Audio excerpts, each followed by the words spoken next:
Monday dawns over Lagos.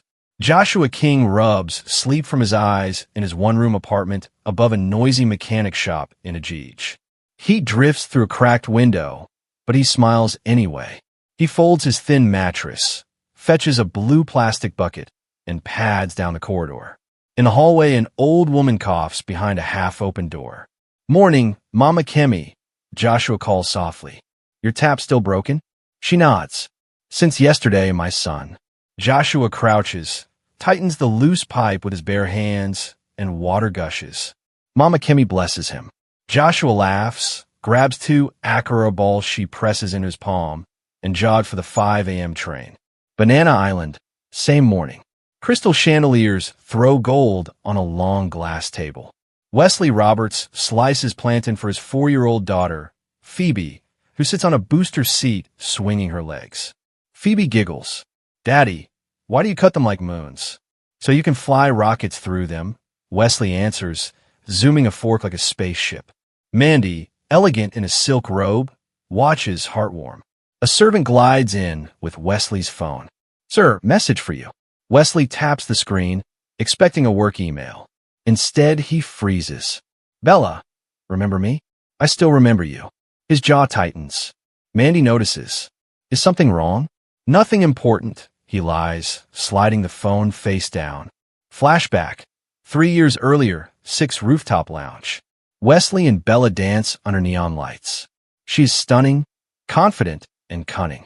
He leans to kiss her, but she slips away to greet a stranger who presses a card into her hand. Later, Wesley finds the same card, Penthouse Suite, 9 p.m., in her purse. Confrontation erupts, Bella's eyes cold with greed. Wesley walks out, heart shattered. Back to present. Wesley exhales, pushes memory away, and turns to his family.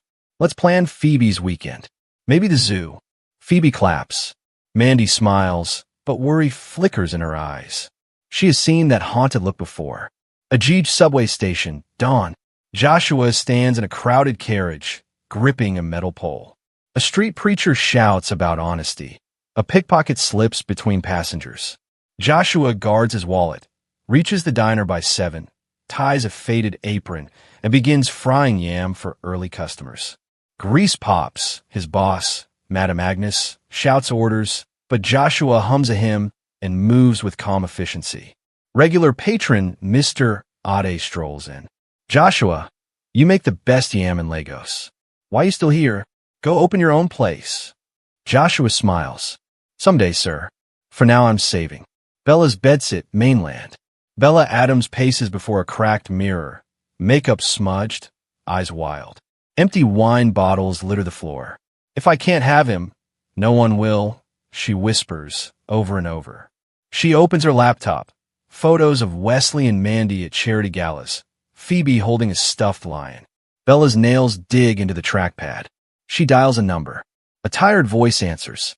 "Hello, Mrs. Tessa speaking." Bella softens her tone. "Auntie Tessa, it's Bella. Remember me from Mr. Wesley's birthday?" Pause. "Yes." "Ms. Bella, why are you calling?" "I hear you have financial troubles." "Betting yes? I can help." Bella's voice drips honey. "Meet me outside Ballaghan Market at 8 tonight. We'll talk money." Evening, staff corridor, Robert's mansion. Mrs. Tessa, middle-aged and nervous, counts crumpled IOUs in her apron. Interest sharks keep calling. She glances at Phoebe's playroom. Soft toys, tiny piano, and guilt washes over her. "I'll only listen," she tells herself. Ballaghan Market, after sunset. Stalls close, generators hum. Bella, in dark sunglasses, leans against a kiosk. Mrs. Tessa arrives, wringing her hands. Bella hands her a thick envelope. "Half now, half later.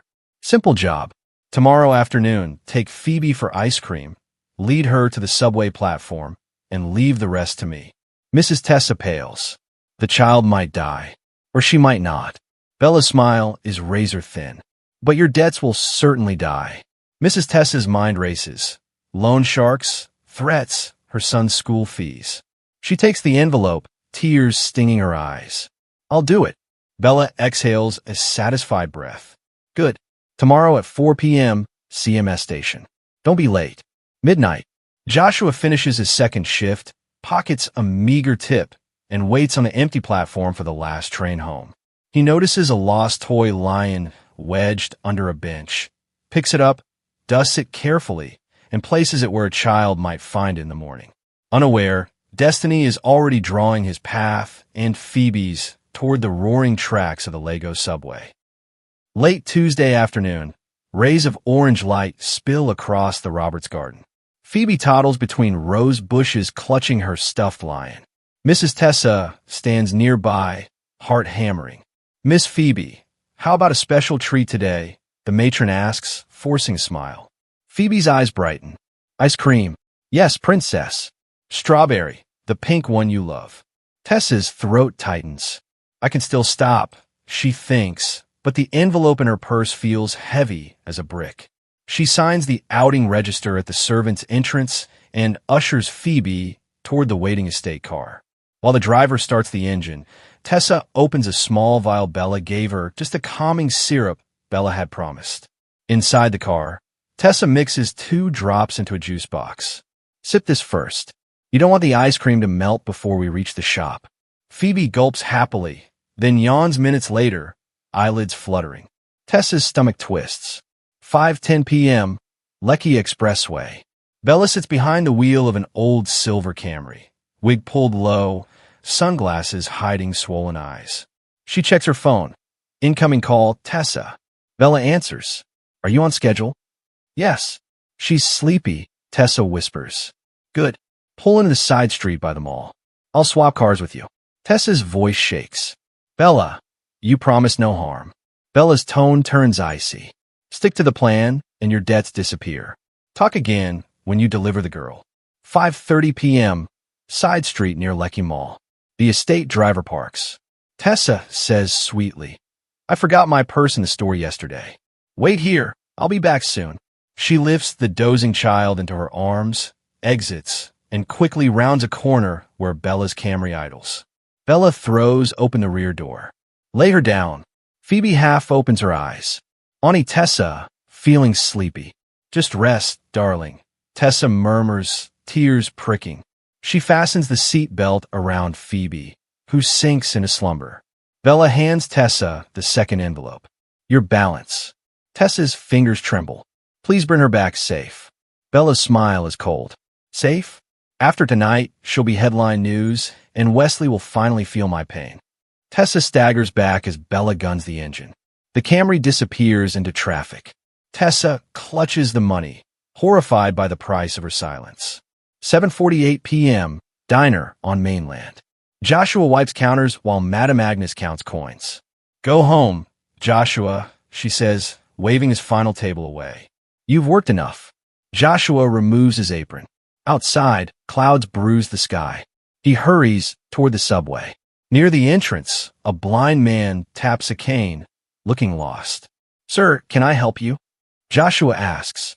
"I need platform 3 for the Oberlin train," the man replies. Joshua glances at his watch. 7:55 p.m. The next train leaves at 8 o'clock. Helping will cost precious minutes, but Joshua nods. "Lean on my shoulder." They descend steep stairs. Joshua guides the man to the correct platform, describes the white tactile line, and waits until the train doors slide open. "God bless you, son," the man says, boarding.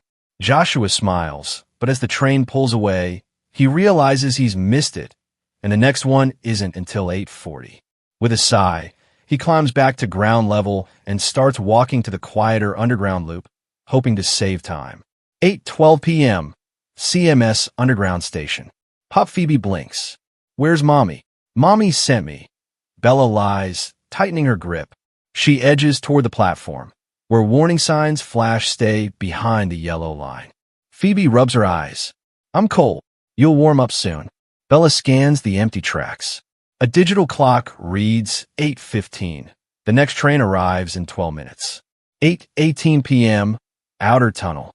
Joshua descends another stairwell, shoes echoing. He hums the hymn from morning to calm himself. At the ticket machine, he notices his card is short by 50 naira. "Ah," he mutters, patting pockets. Nothing. He rakes a hand through his hair and finds a spare coin tucked behind his phone case. Lucky me. He feeds the coin, grabs the ticket, and heads toward platform 2, the same platform where Bella waits. 8:21 p.m., platform 2. Bella kneels, eyes wild, whispering into Phoebe's ear. Stand here, darling. See the shiny tracks. Phoebe wobbles, drugged. Bella's plan forms. Push the child just as the train roars in. Slip away amid panic. Leave Wesley grieving forever. She hears footsteps. Bella snaps upright, sees Joshua emerging from side corridor, unaware. Joshua notes the woman and child near the edge. Something feels off, too late for a child. No guardian in sight except the tense woman. He offers a polite nod. Bella pulls Phoebe closer, masking impatience. Go away, stranger, she thinks. Joshua stops at a vending machine, back to them, trying to choose a bottled water. He inserts coins. The bottle sticks. He taps the glass, sighs, gives the machine a firm shake. The bottle drops with a clunk. Phoebe giggles softly. Joshua turns at the sound, smiles. Hi, little one. Late night for you. Bella forces a grin. Thank you, we're fine. I can show you the central exit. Quicker for taxis, Joshua offers. No need. Bella snaps, then softens. We're waiting for someone. Joshua senses tension, but he shrugs and steps farther down the platform, sipping water and glancing at the overhead screen. Train ET 3 minutes. Bella's heart races. 3 minutes. She leans to whisper, Phoebe, do you like jumping games? Phoebe mumbles, Daddy says no play near trains. Bella's jaw clenches. She checks the tunnel. Headlights glimmer. She reaches for Phoebe's shoulders. But a sudden announcement blares. Attention. Service delay. Train now arriving on Platform 1. Platform 1 is on the opposite side. Bella's plan unravels. She hisses under her breath. Joshua, hearing the change, heads toward the stairs to cross over. As he passes Bella a second time, he notices Phoebe swaying, eyes half closed. He pauses. Ma'am, is she sick? There's a bench. We're fine. Bella's voice cracks. Joshua's brow knits. The child's face reminds him of his baby sister, lost years ago. Maybe give her water? Mind her business, Bella spits, pulling Phoebe. Joshua steps back, troubled. He watches Bella edge closer to the yellow line again, fingers tight on the child's arm. Somewhere deep inside, a warning bell rings. This isn't right. The platform falls silent except for the distant rattle of the incoming train, on the far track now. Joshua's next choice will decide who lives and who dies, but that belongs to the next act. Joshua stands midway along the dim platform, bottle of water forgotten in his hand. Every newsstand in Lagos has been running that bright father-daughter advert for the new Roberts Foundation playgrounds. Phoebe's gap-toothed grin is hard to miss. Now that same little face, half drooping with drugs, blinks at him beneath harsh fluorescent lights. That's Wesley Roberts' child, Joshua realizes. What is she doing here with this woman? He walks toward them, raising a gentle palm. Excuse me, madam. Are you Mrs. Roberts? Bella spins, eyes feral, and yanks a small black pistol from her purse. The metal glints. Passengers at the far end gasp and back against the wall. Stay back, she snarls. Her hand trembles, but her finger settles on the trigger. One more step, and I'll blow a hole in you.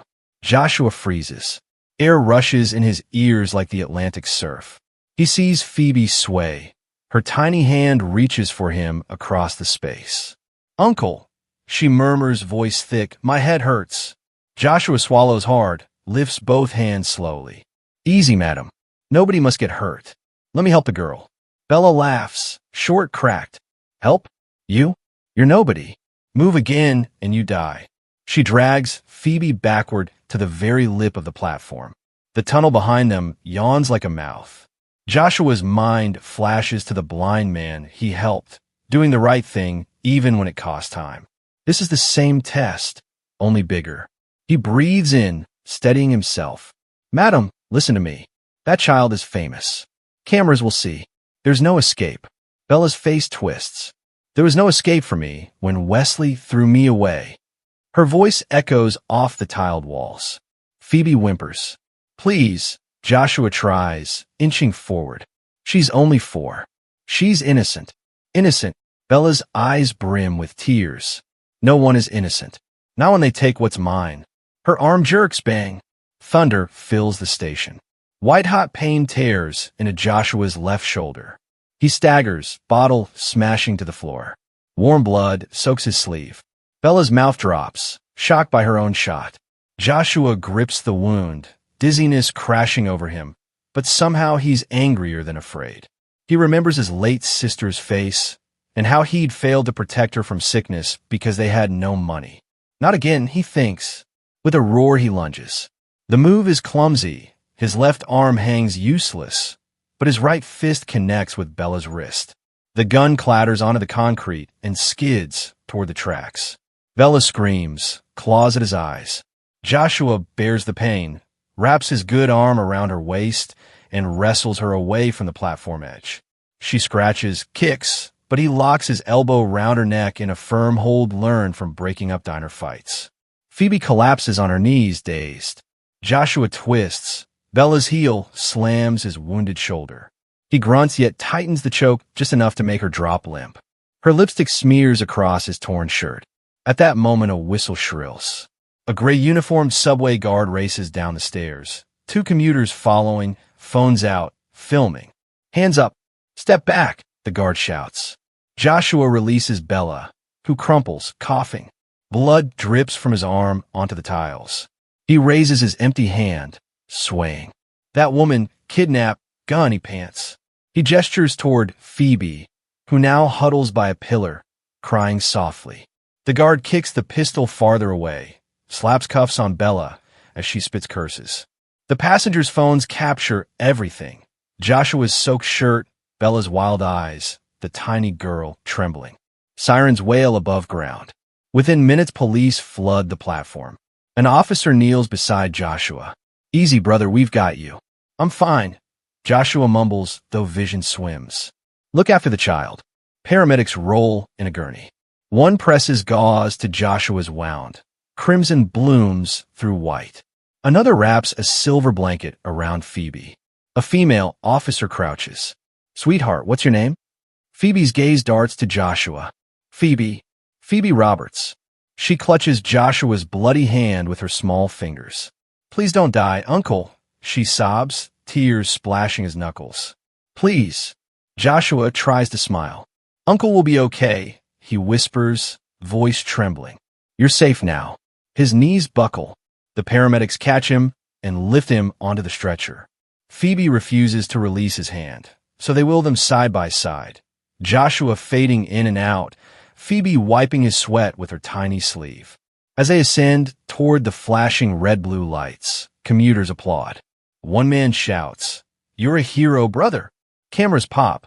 Social media begins to buzz. Joshua's eyelids flutter.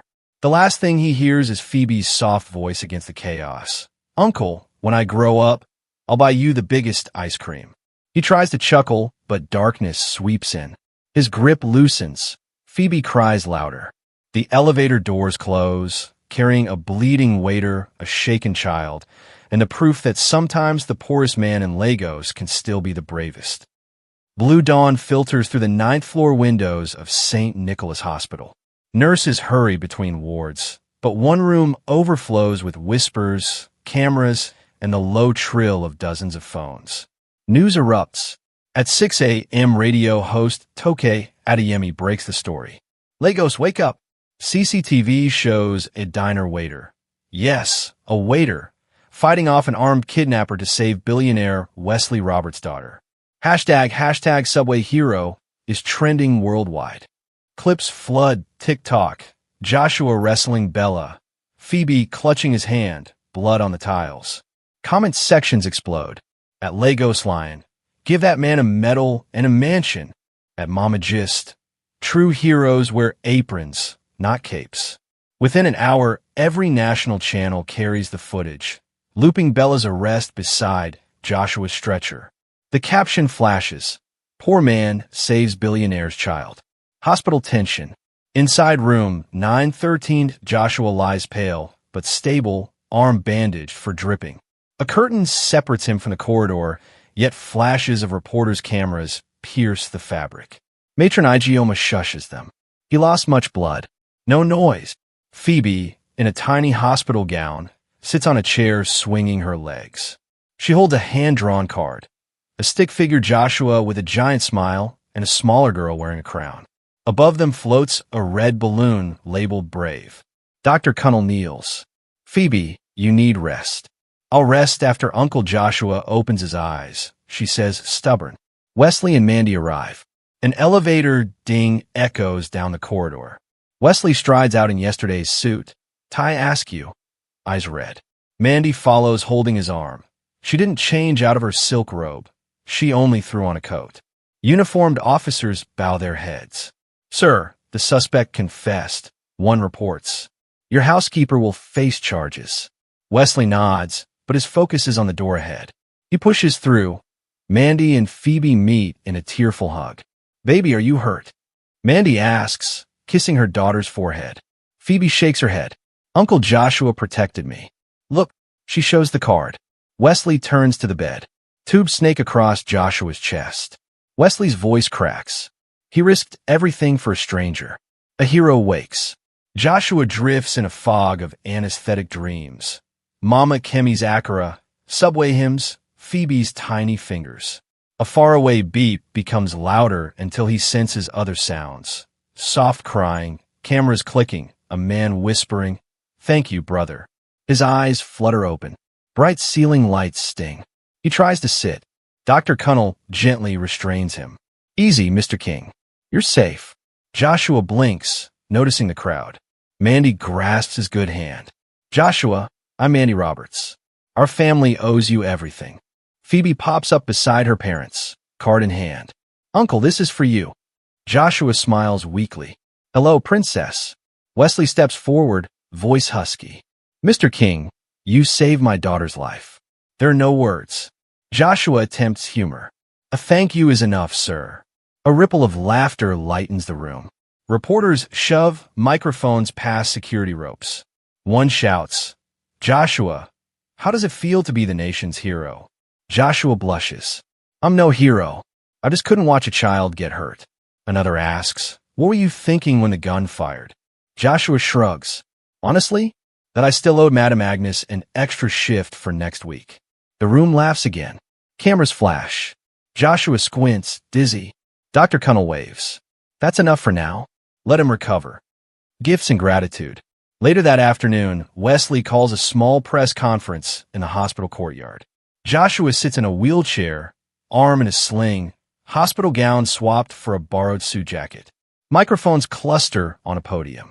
TV trucks park outside gates. Thousands watch live. Wesley begins. Citizens of Nigeria, today my family was saved by the courage of an ordinary man. Joshua King risked his life for someone he had never met. To honor him, we are taking 3 immediate steps. He raises a key fob. First, a brand new Toyota Camry, so Joshua never waits for another late train. Applause roars. Joshua's mouth hangs open. Second, Wesley continues, holding up a banker's check, Nigerian Naira 50 million, to secure his future. Gasps ripple. Joshua shakes his head. Sir, that's too much. It's not enough. Wesley interrupts, voice firm. Third, we are founding the Joshua King Bravery Foundation to support underpaid workers and children in danger. Endowment, 500 million Nigerian Nairas. Journalists cheer. Drones hover overhead, capturing aerial photos of the handshake between Billionaire and waiter. A reporter yells, Joshua, what will you do first with the money? Joshua smiles shyly. Maybe fix Mama Kemi's roof. It leaks. The audience erupts in affectionate applause. Viral reactions. By evening, the internet lights up with memes. Joshua's face over Superman's cape. Not all heroes fly. Some take the subway. Side by side of Bella scowling and Joshua smiling. Choose your Legos. Celebrities tweet pledges. Afrobeat star K-Star offers a benefit concert. Nollywood producer Ada Emeka wants rights to the film. Madame Agnes, watching from the diner, wipes tears. That boy's heart was always golden, she tells a customer. Now the world sees it. Quiet moments. Midnight, hospital balcony. Joshua stands in slippers, gripping the rail. Lagos glitters below, traffic rivers of red brake lights. Wesley joins him, hands in pockets. Wesley speaks first. When Phoebe was born, I promised to protect her from every harm. Last night I failed. You kept my promise for me. Joshua stares at the skyline.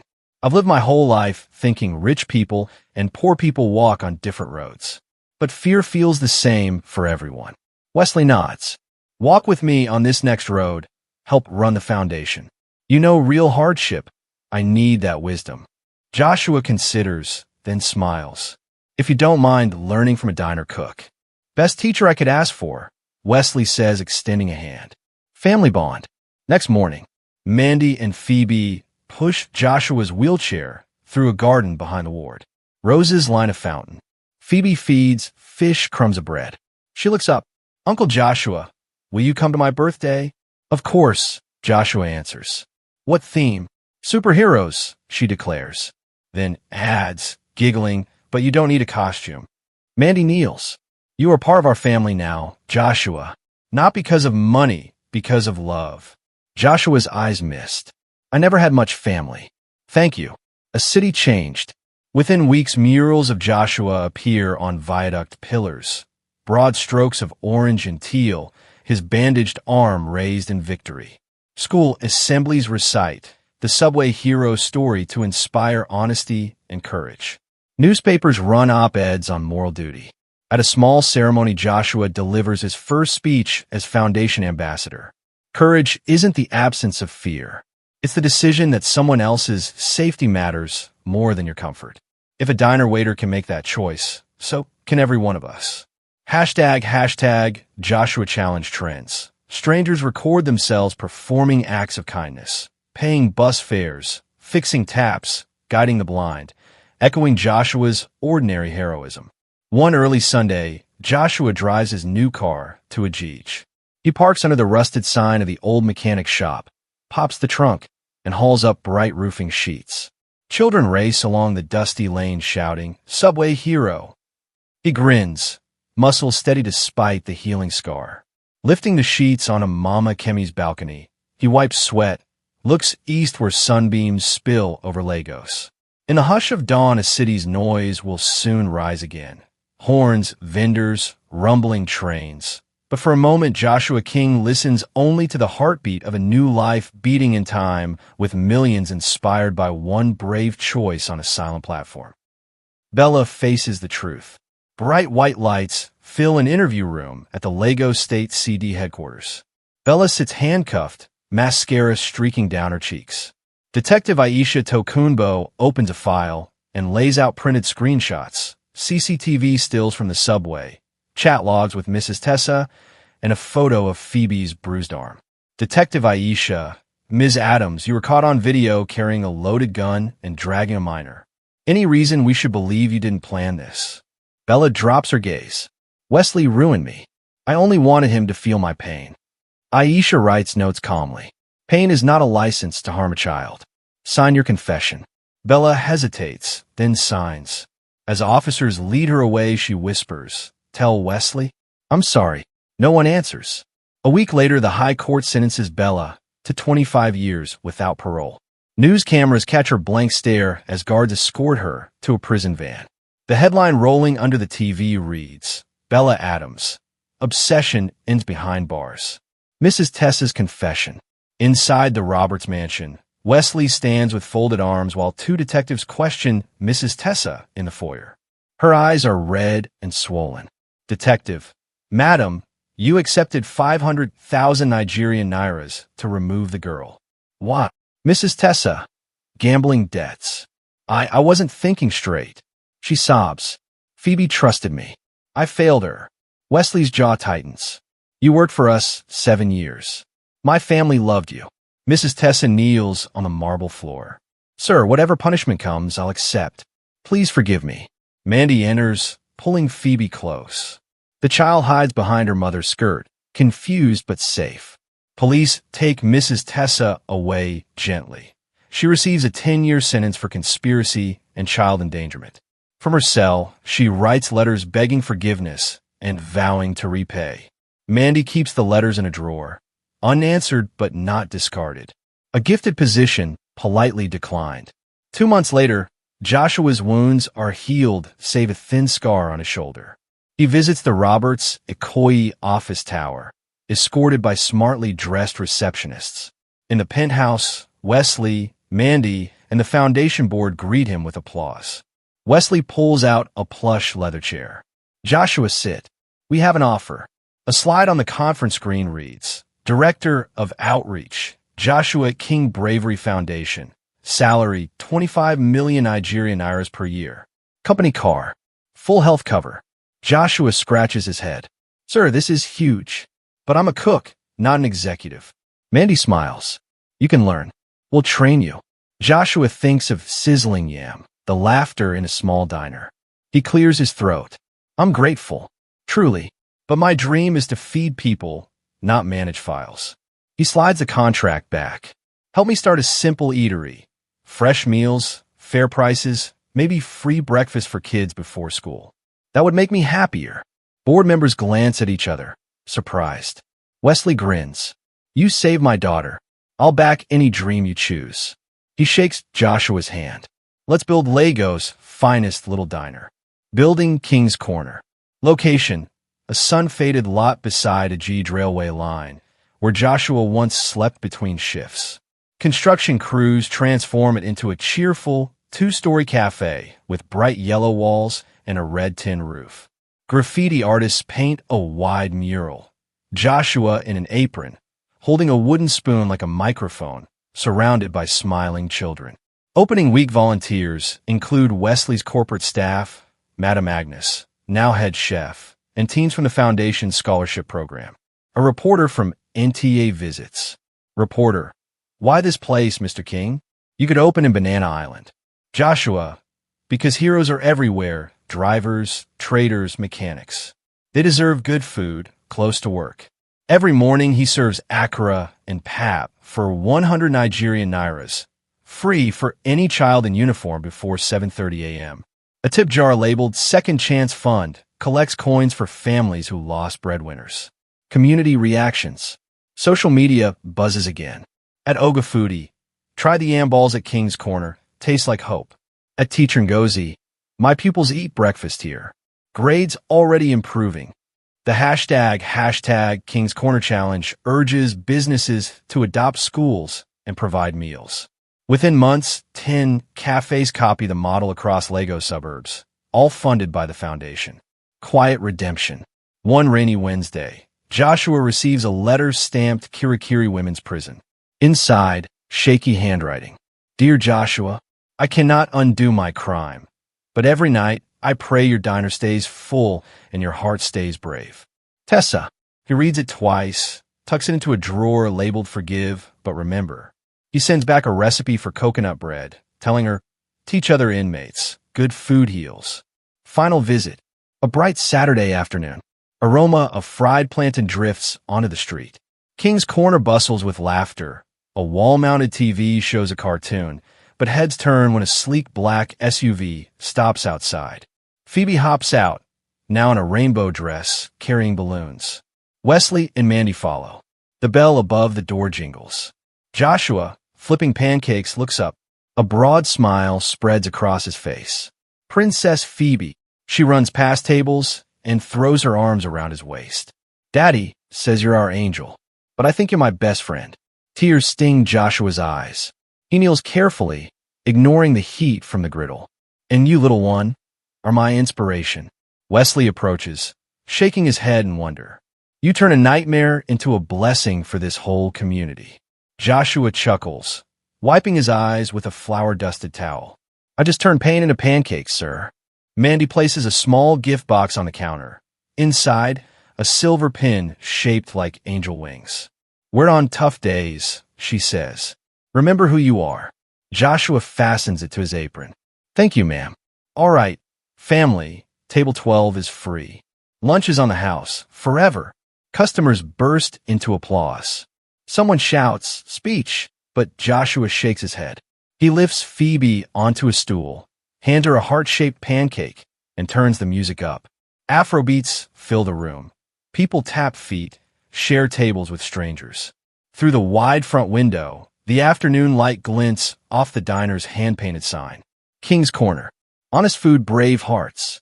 Joshua catches his reflection beside the slogan and smiles, tears drying. From subway tiles to shining tiles of his own cafe, his journey proves that one act of courage can echo far beyond a single rescue, changing a city, redeeming lost souls, and forging friendships stronger than fear.